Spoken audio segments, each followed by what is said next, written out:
So I'm recording it. So class 5.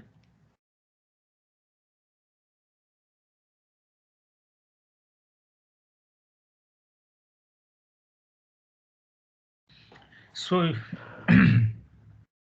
so if you recall,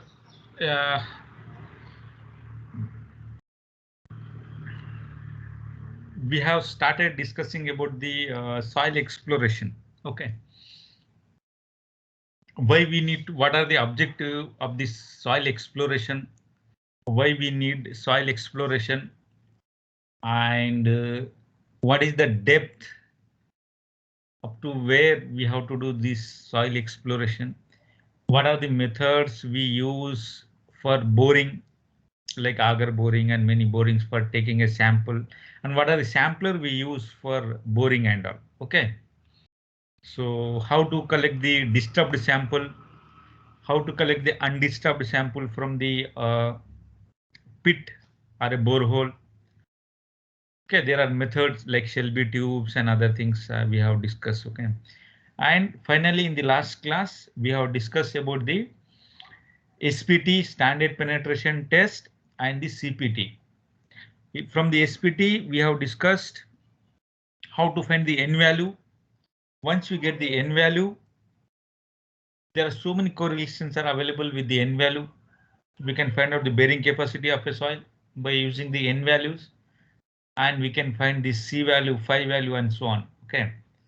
And in the last class, we have seen about the uh, CPT, the advanced CPT test. Okay, where we can find out the cone resistance, tip resistance, and side frictions by using that, which is more advanced compared to the SPT. In the SPT, manually we need to do it and find out the N value for every 15 centimeter penetration. For first 15, we neglect it.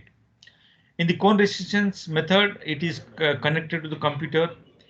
We can measure the pore pressure also. Okay, so it is a very advanced method. And if you do MTech, geotechnical engineering, okay, like me after BTech, there you will find the cyclic cone penetration test, where you can find out the dynamic properties and so on. Okay, that's what I have shown that video, half of the video, and you can go through that video. Okay, again. So in today's class, we'll something discuss about the plate load test.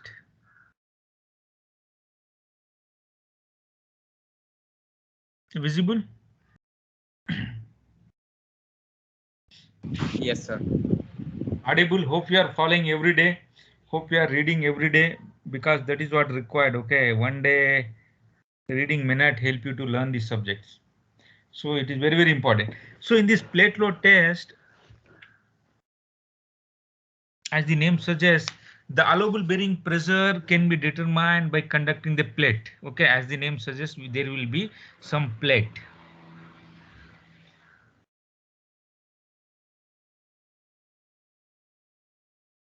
So the plate generally will conduct this plate load test in a pit. So what we'll do, we'll make a pit of size 5 BP, where BP is the plate size. That means 5 multiplied by the BP. Suppose we have some plate width is 30 centimeter, 5 multiplied by 30 centimeter into 5 square pit will make it. Okay. This kind of pit,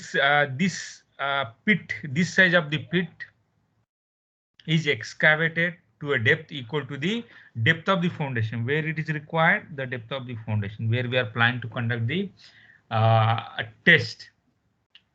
Understand? So what we do, we excavate a pit which is 5 BP multiplied by 5 BP, I mean square pit, and where we have to keep this plate at the depth of the foundation. How much depth you have to dig, where we are planning to rest our foundation. Okay. Then what we'll do, we'll with the help of this plate, we'll try to apply the load, and we find out the load versus settlement curve.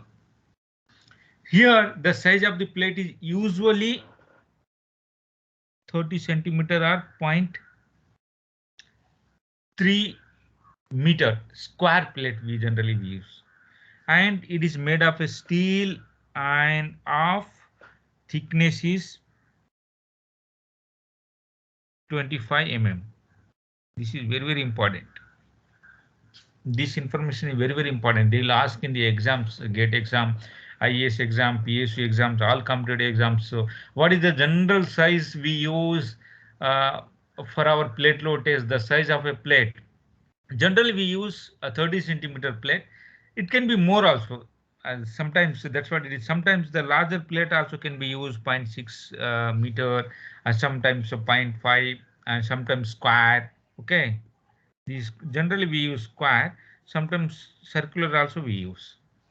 Okay, thickness may be generally 25 mm. 25 mm thickness we use this plate. So this is all about this pit size, pit depth, and the size of a plate and the thickness of a plate. Understand? Now what we'll do, we'll conduct a test. How generally we conduct? So forget about this particular table, that we'll explain you later. And before that, just I will show you and in the next. So this is how generally we conduct a test. Okay, hope you are able to see. So this is the plate BP.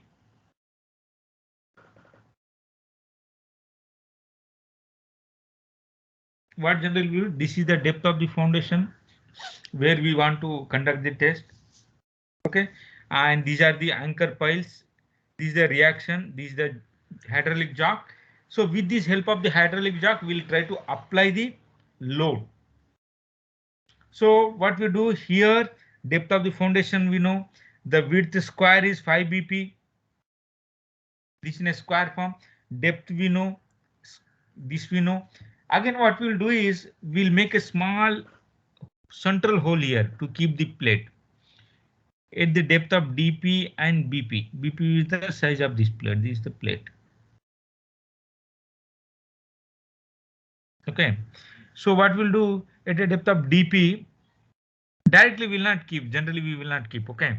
So at a depth of DP, we make a small central hole. Then we'll try to apply the load with the help of this hydraulic jaw. Is that clear? By using the reaction beams. So depth where we need to conduct, we know. What is the size of the pit, we know. What is the size of the plate, we know. Just we need to apply this load. So how do we can calculate this DP? DP generally just it is given in this next. Sorry. So here it is given, right?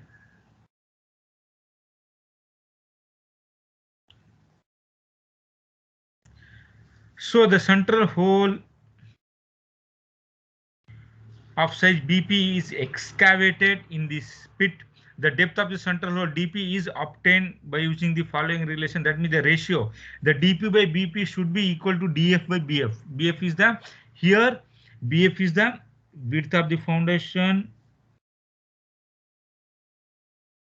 pit. BP is the plate. Understand? This should be followed. So that much depth. What we do, we try to conduct the test at the particular DP. Well, BP we know, DF we know, BF we know, we can find out this DP. Okay. So likewise, now how generally we conduct this particular test? Okay, how generally we conduct this particular test?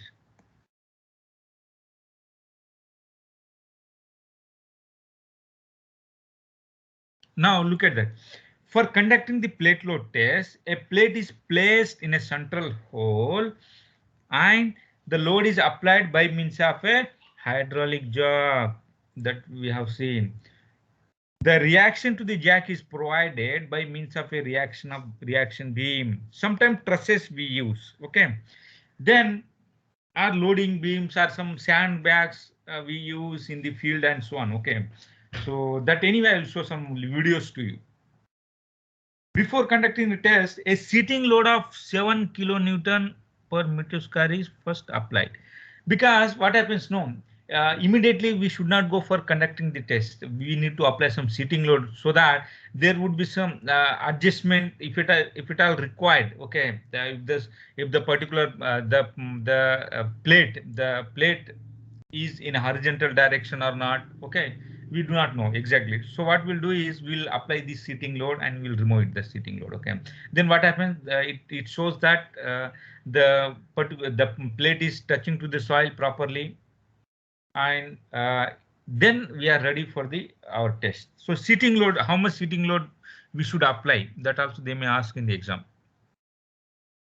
So then the load is then applied in increments of 20% of the estimated safe load or 1/10 of the ultimate load. That means theoretically we'll find out how much this particular soil carries the load. Okay, theoretically. And what we'll do is, suppose we are geotechnical expert, we say that the particular soil carries some 1000 kg or some tons. Then what we'll do, we'll apply this load in increment form, 20% of that one, and slowly we'll keep on increasing load. And what we'll do, the settlement is recorded after 1 minute, 5 minutes, 10 minutes, 20 minutes, 60 minutes, and the further after an interval of 1 hour. These hourly observations are continued for clay soil until the rate of settlement is less than 0.2 mm. That means when we have to stop this particular test for a clay type of soil, until the rate of settlement is less than 0.2 mm per hour. The test is conducted until the failure also. That means when you conduct a load settlement curve, you find some jerk or immediate settlement without applying much load. There we can easily find out from the graph that the soil is failed. Understand? Or the general method is we conduct this test until failure or the least until the settlement is 25 mm has occurred. This is very important, 25 mm. So whichever comes earlier, you can say, okay, whichever comes first, maybe if 25 settles takes place, then what we will do, we stop the test. So again, it depends on the soil to soil.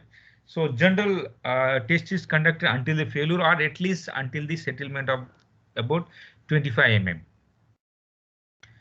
The ultimate load for the plate is indicated by a break on the log plot between the load intensity and settlement. If the break is not well defined, the load is taken as that. Just I will show you. Then what we'll do is if break is not taking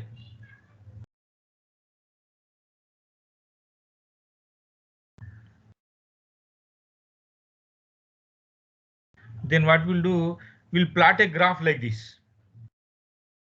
This is the loads, this is the settlement,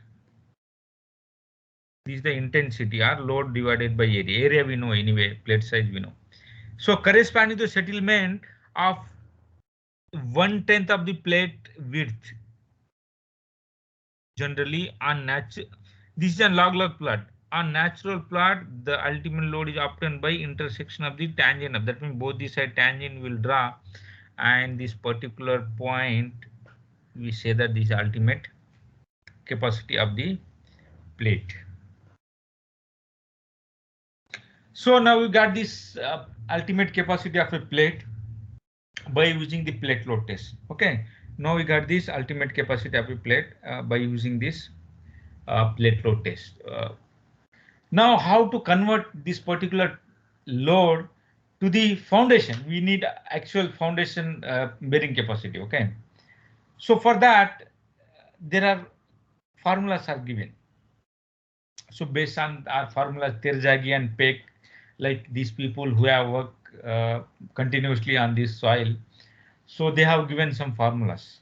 So based on that formulas, we can find out the ultimate capacity of a foundation. So for a clay soil, the ultimate bearing capacity of the proposed foundation, here we are talking about foundation, can be determined by using these formulas. That means for clay soil, nothing is changing. Ultimate capacity of foundation is equal to ultimate capacity of pile. Why it is so? Can anyone give the reason for that?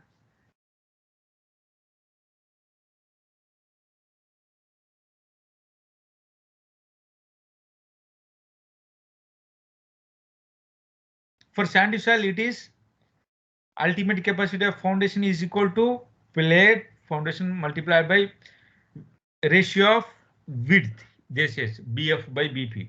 Okay. But in the case of clay soil, this says that whatever plate bearing capacity will be can be taken as the foundation bearing capacity. Have you studied the Terzaghis bearing capacity equations? Yes, sir. So what it says for clay soil? Does it depend on the B? Width of the foundation in clay soil? If you recall, CNC plus gamma DF, NQ plus N gamma is 0. Can you recall?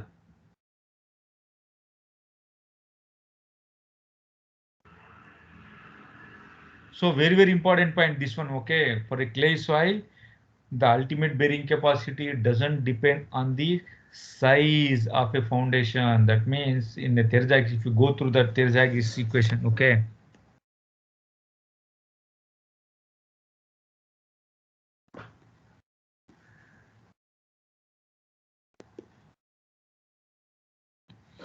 Terzaghi equation, if you go, he says that it doesn't depend.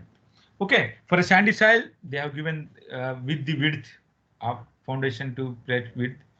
This is for the ultimate bearing capacity. The plate load test can also be used for determining the settlement for the given intensity of the load. Okay, so for clay soil, they says that these relations will help. That means if I want to find out the settlement of a foundation, SF is the foundation. Okay, once you know the plate settlement, okay, multiplied by the BF by BF gives the settlement of the foundation. And for a sandy soil,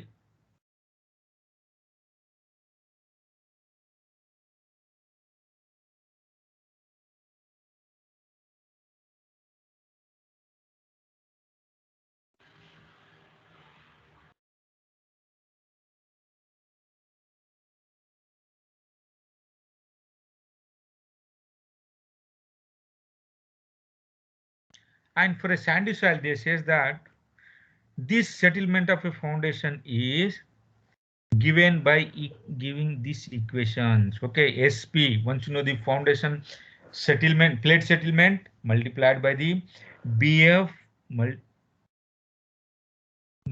into BP plus 0.3, close the bracket, divided by BP bracket, BF plus 0.3 whole square. Here, this particular above equation, BF is the width of a foundation in the meter, BP is the width of the foundation in the meter. So if you are taking this width in a meter, then we have to use this particular formula. And the settlement generally would be in the mm. So these equations are very important. Okay, these equations are very important for your all competitive exams. They will ask, they will give this all equations are very important. Remember these equations. Okay, so how generally we find out the settlement for a foundations? By using the settlement of a plate. How generally we find out this bearing capacity of a foundation? By using the ultimate bearing capacity of a plate. So these are the example and how generally we conduct the test. Understand? So here in the field, how generally we go ahead with that for designing a shallow foundation. Okay, read this line. For designing shallow foundation for an allowable settlement of SF, we know the allowable settlement.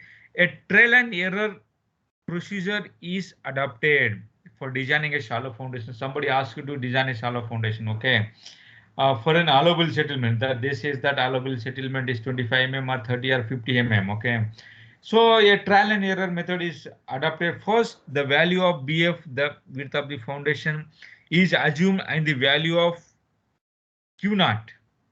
What is Q naught here? Intensity is obtained as by using this equation, load divided by area. Q naught is the intensity. Okay. So how we can find out here? By using this one, Q naught. Q is the load, actual load coming to that. By F is the area of the footing by using trial and error method. For the computed value of Q naught, the settlement SP is determined from the load settlement curve obtained from the plate load test. Understand? The values of SF is computed by using the previous equations. If the soil is clay, and using those equations, if the soil is sand, the computed value of SF is compared with the allowable settlement, whatever we know, the allowable settlement, as I said. Okay. The procedure is repeated till the computed value is equal to the allowable value. Understand? Read this para properly. The plate load test can also be used for determining the influence factor. If you recall this influence factor I, Newman's influence factor we have studied in the first semester. Okay, Newman's influence factor I. So the plate load test can also be used for determining the influence factor I. This one. Okay, by using from the equation this the 23.6 you go through. Okay, here particular figure shows a plot between the settlement and the cubic. The slope of this line is equal to this one. That's what is this formula is arrived here. Okay, are you able to see? Let me take this one somewhere.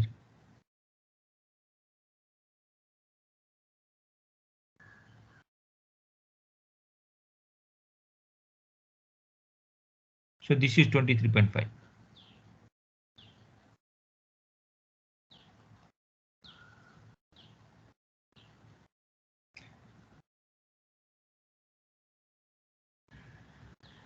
Now, what are the limitations of this particular test? So what are the limitations of this particular test? First limitation is size effect would be there. That means the results of the plate load test,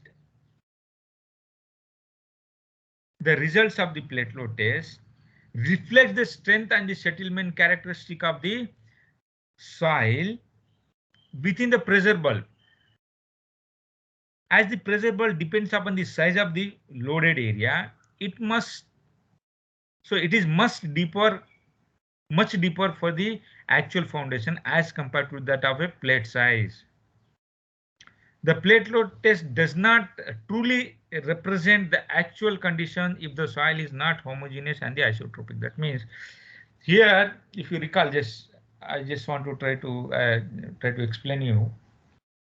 Here, what is happening is whatever plate we are using it, okay, from that we are getting the bearing capacity and we are giving the correlation. But if you show the below these particular foundations, the pressure bulb is very small.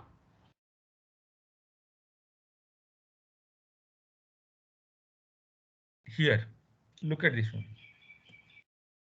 So here the pressure bulb is very small. We have seen this pressure bulb, but the footing is very large pressure. These are the influence area. Pressure bulb in the sense influence area.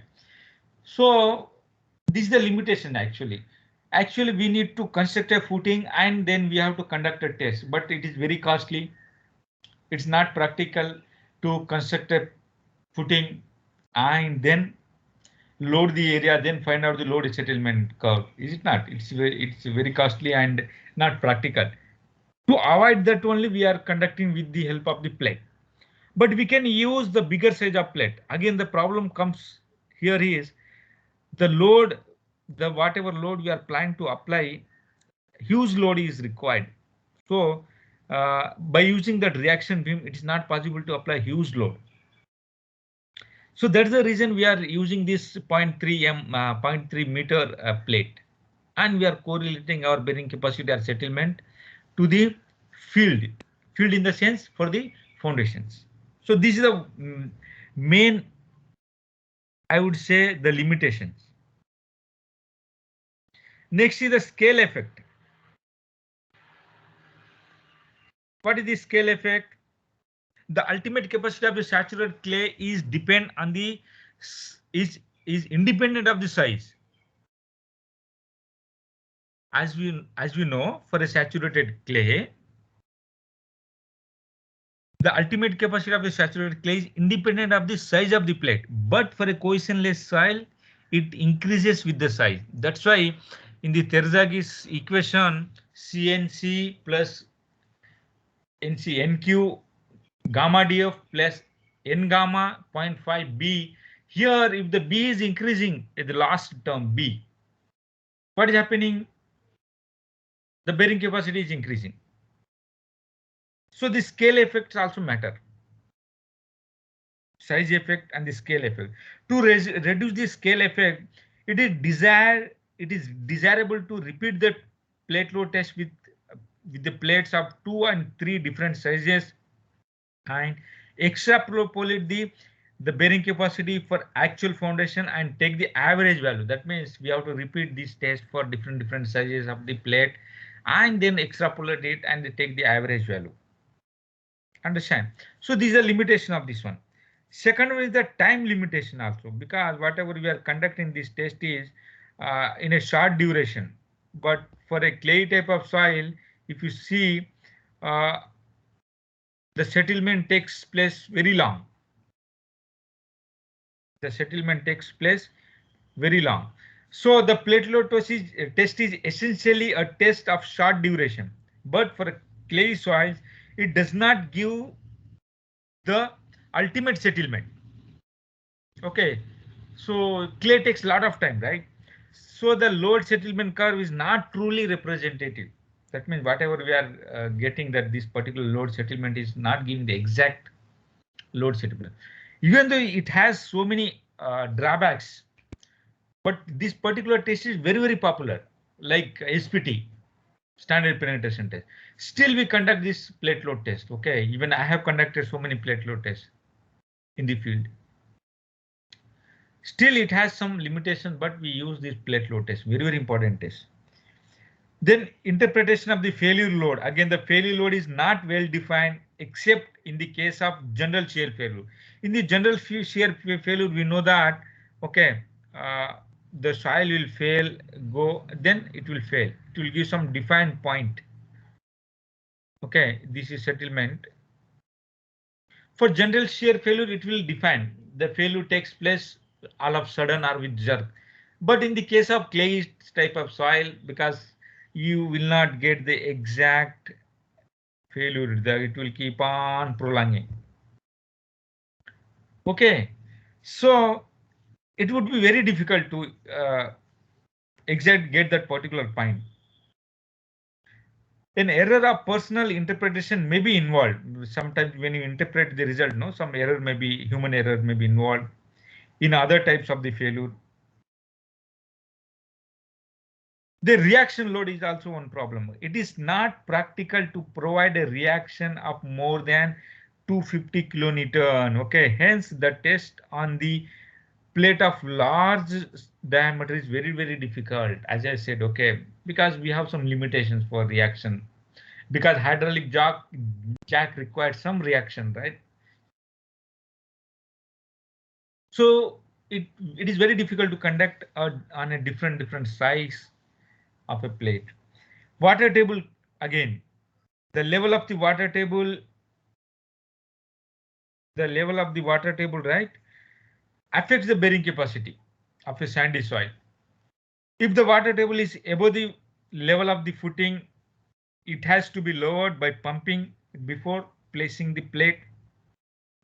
The test should be performed at the water table level if it is within about the 1 meter below the footing. So this what happens now, this water table again affects our bearing capacity. So this is one more a drawback of this particular test.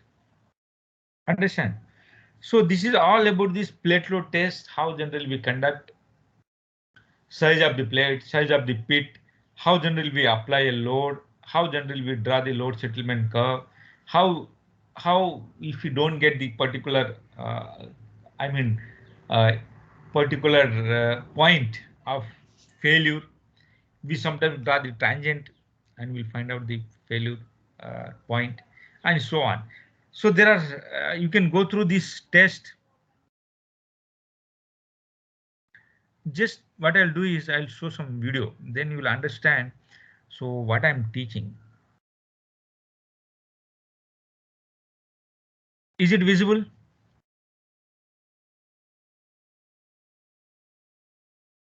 Please respond.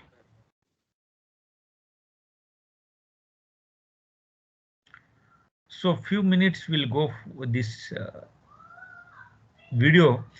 So many videos are available. See, if you see here, some videos they'll explain very nicely. Okay, some animation I'm showing. Okay, some videos are in Hindi also. Those who are from Hindi belt can listen. Okay, so very good videos are available. You can learn this particular test.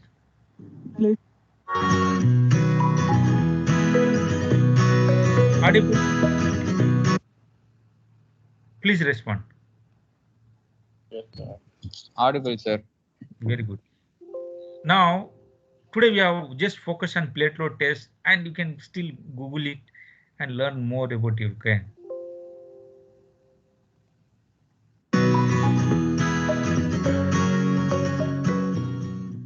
Hello everyone, welcome back to yet another video on Shallow Foundation series. In this video tutorial, we are going to see plate load test that is used to determine bearing capacity and the settlement of shallow foundation. So we'll start with the arrangement of this test. First, the center of this.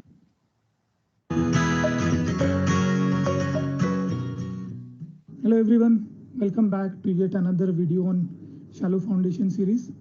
In this video tutorial, we are going to see plate load test that is used to determine bearing capacity and the settlement of shallow foundation. So we'll start with the arrangement of this test. First, the center of this test is the test plate that you can see at the bottom of the arrangement. Second thing is hydraulic jack. The function of this hydraulic jack is to apply the load on this plate. Third, dial gauges. You need at least 2 dial gauges. You can provide 3 or 4 depending upon your budget. And you need one more dial gauge that is not shown in this video or this picture. That dial gauge is used to measure the load that is being applied. Third thing is reaction beam, or sometimes you may have a reaction truss as well, and some supporting arrangement that is required. Okay, so this is not a typical loading arrangement. These arrangements are like, if you go on internet and search for plate load test, you will find different ways of conducting the plate load test. This is just one of that kind. Okay, so this is all about the basic arrangement of the plate load test. Remember, the most important thing in this test is the plate itself. Okay, so what we do when we start doing the plate load test is, first of all, we create this ditch that you see over here. It is also called a test pit. Okay, the width of this test pit, this one that you see horizontal, This is equals to at least 5 times of width of your plate.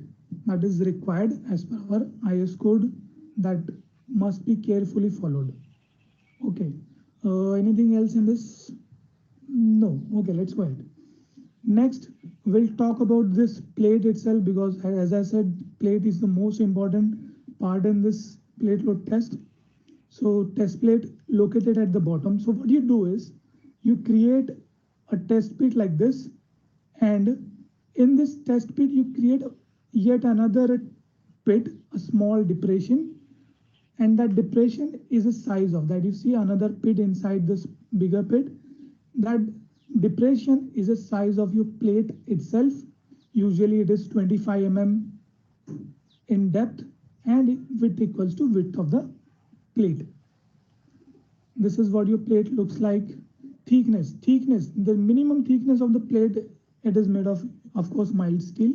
The minimum thickness is 25 mm. Why 25 mm? Because less than 25 mm your plate will bend after the application of load.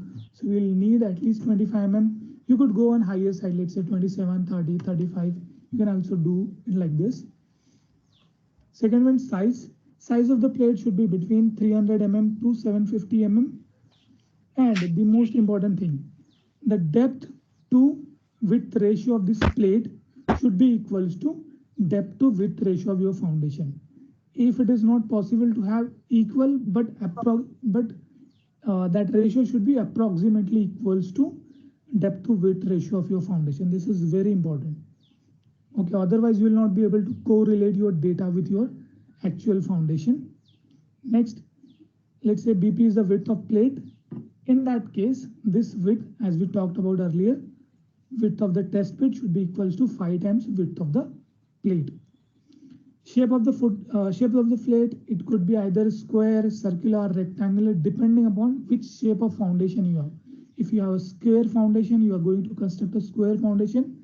The test plate that you are going to use should be in square. Or if your foundation is circular, let's say in case of a chimneys or in case of some machine foundation, we have to create a circular foundation, then in that case your test plate should be in circular shape.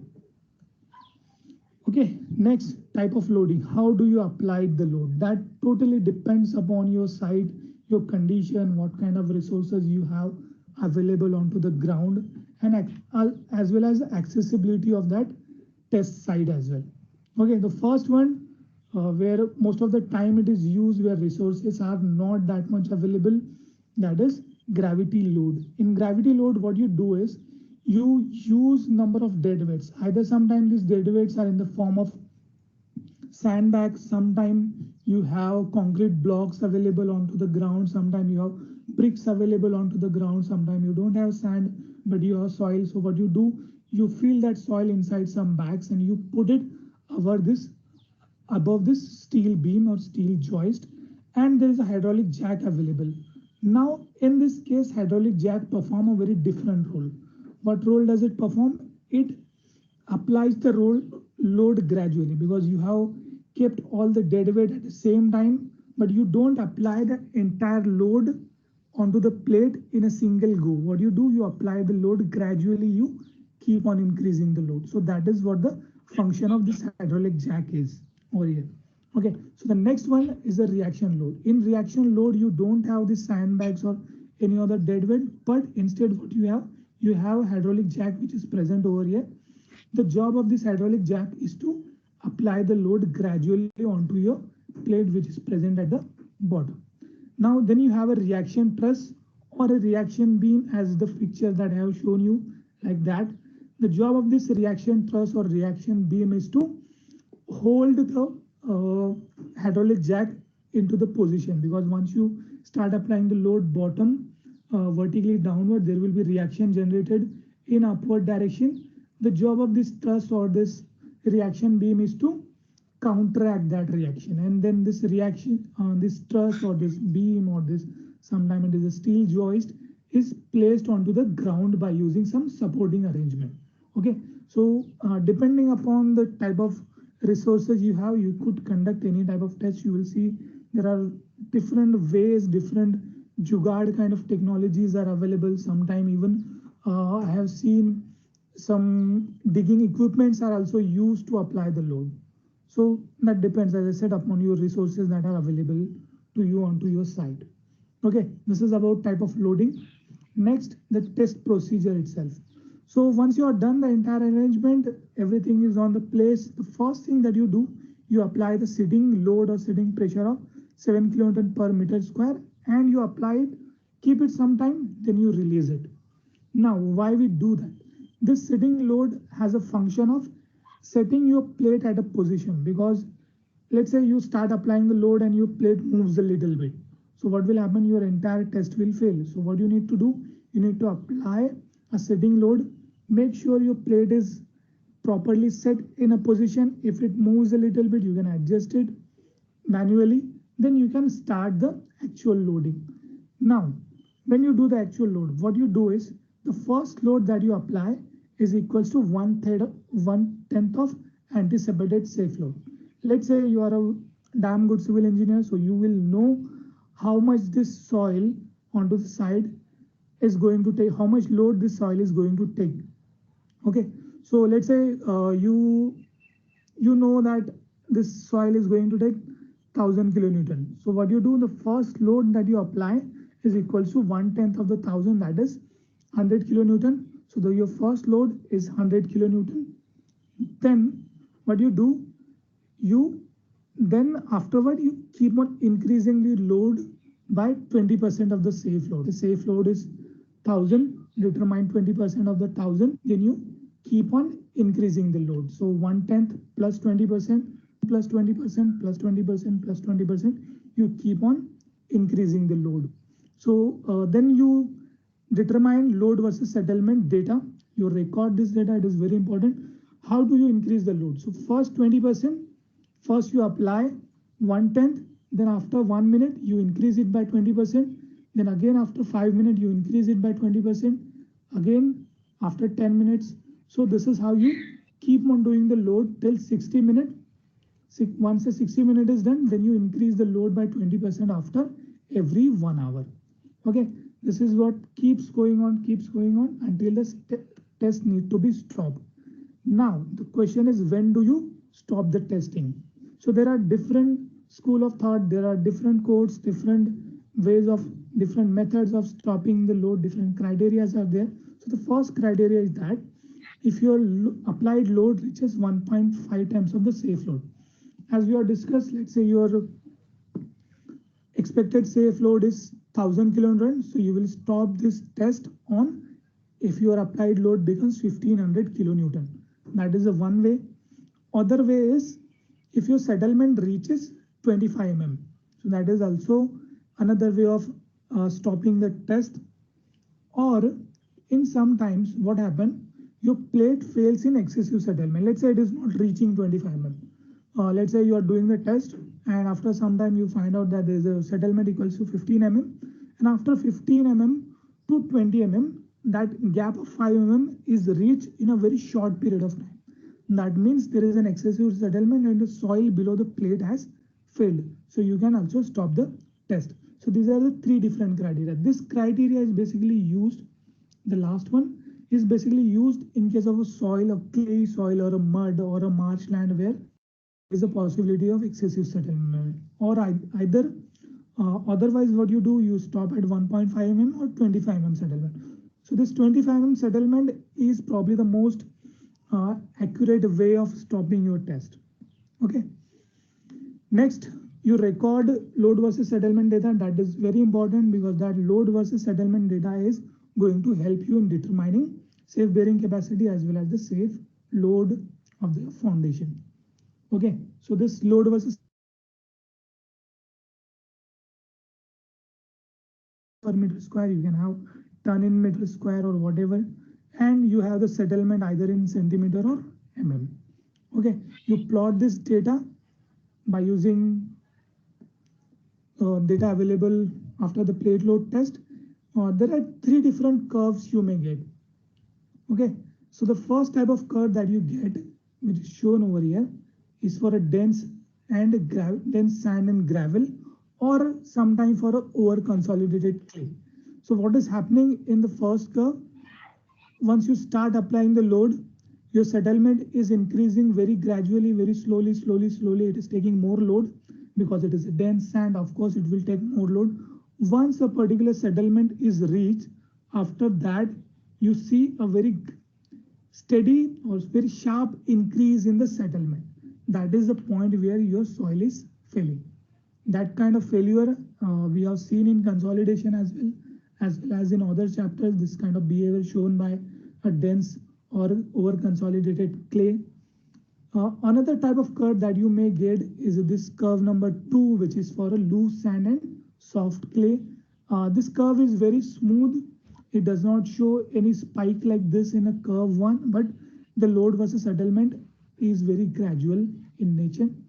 The third curve that you see in between first and second curve, it is for a typical CFOIL soil. Most of the soil will show you this kind of curves. Okay, it is neither very soft nor it is very dense, so it will show a behavior in between these two. Okay, so how we can determine actual safe bearing capacity by using this curve? You can find out that in our second video on plate load test that I will upload in a couple of days. We'll do one numerical where you can actually see how this curve is basically used. Okay, next is determination of bearing capacity. There's a one formula given by Terzaghi and Peck. This formula is used for determining the settlement of the plate as well as for the foundation. So where S stand for settlement of proposed foundation in mm, that value is basically you have to assume, usually it is assumed as a 25 mm. SP is a settlement of the plate that is happening after you conduct the plate load test. These two values are in mm. Size of the foundation, that is nothing but width of foundation in meter, and as well as the width of plate in meters. Important thing to remember over here is that this formula, this 0.3 is that you see over here, it only comes when your settlement is in mm and your sizes are in meter. That is important. If you change this, then your formula may also change. So to avoid any confusion, you should always remember that settlement you need to put in mm and size of the foundation you need to put in meter. Okay, this is formula for sand given by Terzaghi and Peck. This is one more formula for clay, because clay has a very like you have seen this curve number 2, which is a very smooth curve. It means that Young's modulus is constant over here. That's why you have a very simple formula for settlement for clay. Okay, so these two formulas are used for the sand as well as clay. Next video lecture, this is all for plate load test. Next video lecture we'll do one numerical on this plate load test where you can actually see how to use load versus settlement data in order to determine the safe load as well as safe bearing capacity. And next thing, you can find out the notes on plate load test available onto your Google Classroom, as well as I will upload this notes on description. You just go below somewhere, you will find the reference for the notes. That's all. So several videos are available. Okay, hope you understood.